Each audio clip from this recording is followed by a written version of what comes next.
राधे राधे। आप सभी को हमारी ओर से राधे राधे। सभी स्वस्थ रहें और प्रभु का नाम लेते रहें, हरि नाम संकीर्तन सत्संग श्रवण करते रहें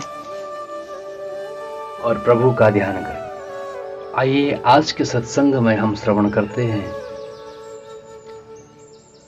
कि पापी पुरुषों के साथ यमपुरी में कैसा बर्ताव होता है, ऐसा पुराणों में कहा गया है।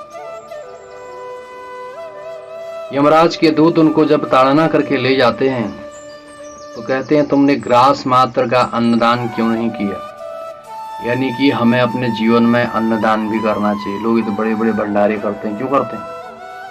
जगह जगह फ्री में लोगों को खिलाते हैं और खाने के लिए दौड़ लगाते हैं लोग। ये नहीं कि हम भी करते हैं कभी। ये अन्नदान करना बहुत जरूरी है। भूखे को भोजन खिलाओ, गरीबों को दान करें, अन्नदान, नहीं तो नरक जाना पड़ेगा। यमराज के दूत कहते कभी देवताओं का पूजन नहीं किया तुमने। बहुत से लोग हैं कभी मंदिर में बैठना पसंद नहीं करते, बस कमाना खाना और सो जाना, केवल तीन ही काम है उनके, पशुओं की तरह। पशु जैसे पेट भरने में लगा रहता ना, ऐसे ही मनुष्य सवेरे जाता है, ड्यूटी में निकल जाता है, शाम को रात को ड्यूटी से आया, हाथ मुंह धोए, खाना खाया, सो गया, फिर सवेरे उठा, फिर चला गया, फिर शाम को आया।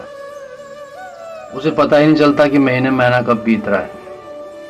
न कोई भगवान से मतलब, न कोई कुछ, न कोई कुछ, कुटुंब के भरण पोषण के लिए जीवन नष्ट कर रहा है अपना। इस मनुष्य के शरीर को भी देखें, इतना भागते भी मत रहे पैसों के प्रति, इतनी आसक्ति भी ठीक नहीं।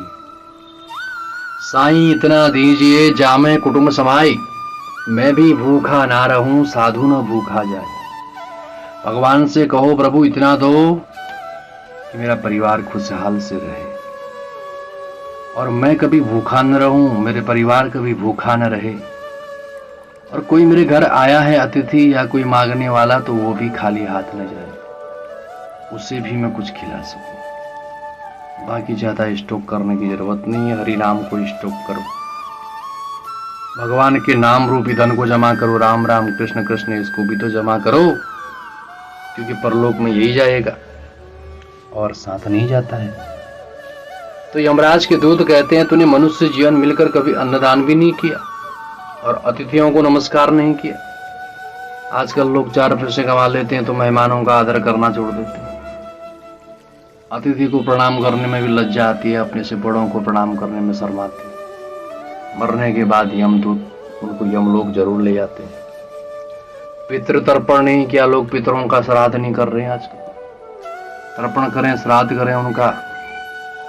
श्राद्ध करने से क्या होगा? पितरों को आशा होती है, उनके पाप कटते हैं। अगर जो नहीं करते हैं उनको फिर यमलोक जाना पड़ता है। यमराज और चित्रगुप्त, उत्तम ध्यान तथा दोनों के मंत्र का जाप तूने नहीं किया, कभी भगवान का नाम नहीं लिया। पुराणों की कथा क्यों नहीं सुनी तूने?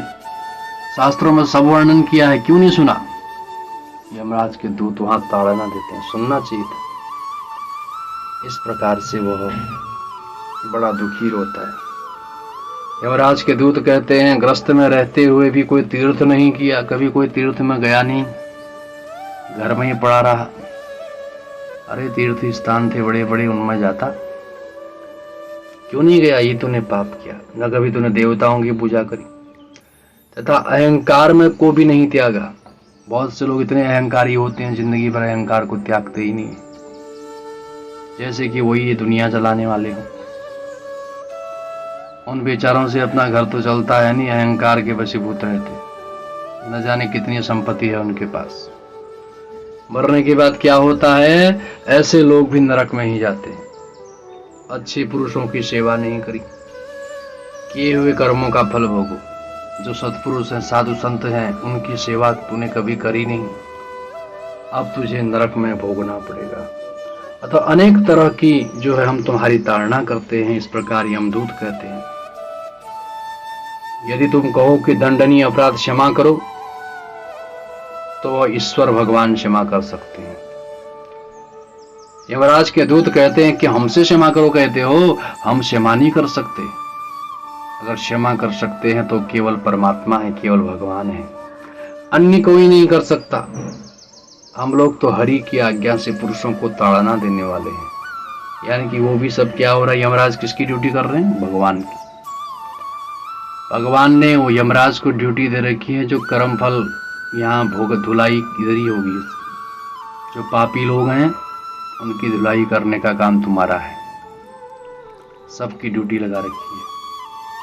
तो यमराज के दूत कहते हैं कि हम अपने मन से नहीं मार रहे तुमको, हम भगवान की आज्ञा का पालन करते हैं। उन्होंने हमें आज्ञा दे रखी है। ऐसे वचन कहकर यमराज के दूत दया रहित हो पापियों को बहुत ताड़ना देते हैं और वो बड़े ही दुखी होते हैं और गिरने लगते हैं। गिरने से क्या होता है? सालमली वृक्ष के पत्ते उनके ऊपर गिरने लगते हैं। उससे क्या होता है? उनके अंग अंग छेदन हो जाता है और उसको कुत्ते भक्षण कर लेते हैं। तब वह बड़ा दुखी होता हुआ रोता है, रुदन करते हुए याद करते हैं, हाय मैंने इतना पाप क्यों किया। कोई यमदूत आरा आदि से काष्ठ की तरह पापी का भेदन करता है। जैसे आरी से काटते हैं ना, पेड़ को काटते हैं, ऐसे ही यमराज के दूत मनुष्य को काटते हैं आरी से, उस पापी पुरुष। कितने यमदूत नारकी की भूमि पर गिराकर कुठार आदि से उसके टुकड़े टुकड़े कर देते हैं। कितने दूत भूमि में गड्ढा खोदकर पापी को कड़ी प्रयत्न कर देते हैं। कितनों यमदूत अंगार सहित जलते हुए काष्ठ के चारों तरफ उसको लगा देते हैं और वह बड़ा भयभीत रहता है, बड़ा दुखी रहता है।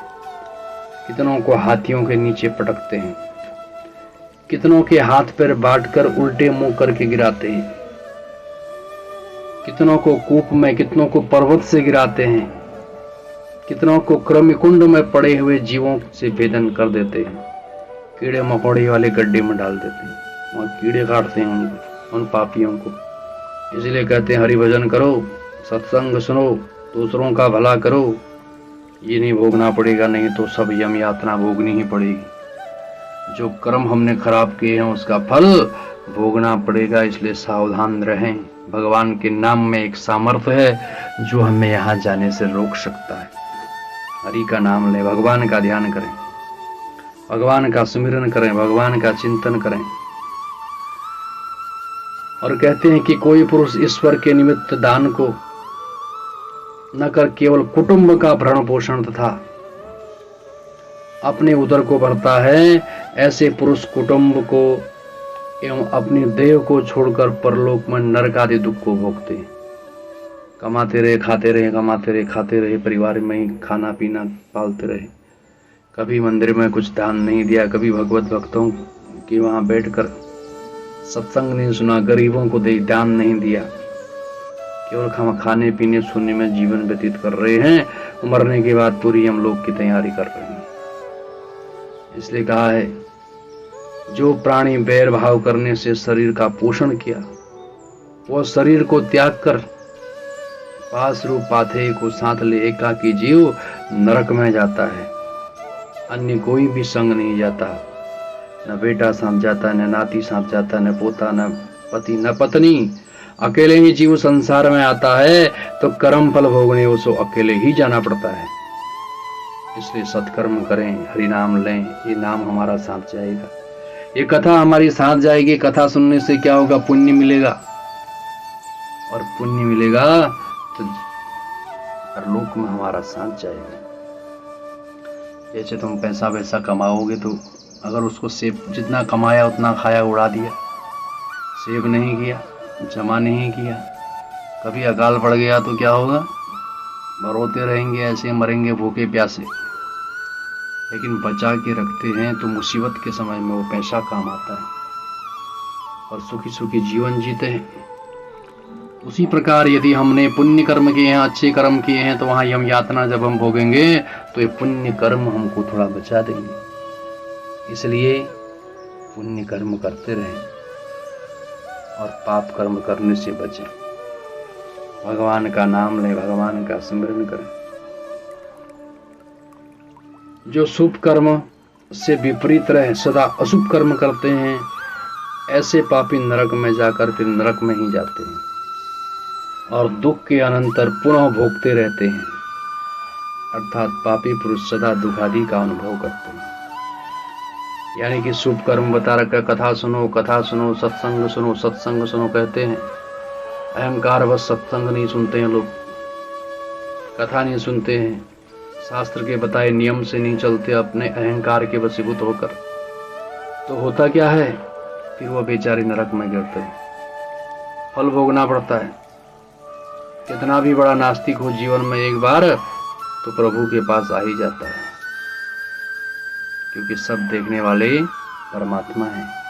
इसलिए शुभ कर्म करने को कहा गया है, अशुभ कर्म करने से बचें, भगवान का नाम लें।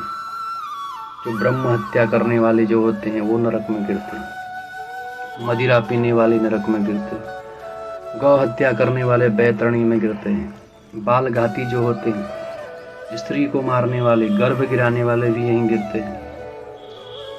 गुप्त रूप से पाप करने वाले, जो चोरी छिपे पाप करते हैं, किसी को पता नहीं चलना, अरे भाई भगवान को पता है, वो भी नरक में जाएंगे। गुरु की चोरी, धन की चोरी करते हैं, वो भी नरक में जाएंगे। स्त्रियों को विश्वास दिलाकर उनके धन को हरने वाले, उनको भी नरक जाना पड़ता है। बालकों के धन को हरण करने वाले, उनको भी जाना पड़ता है। द्रव्य उधार लेने के बाद में जो नहीं देते हैं, बैतरणी नदी में उनको जाना पड़ता है।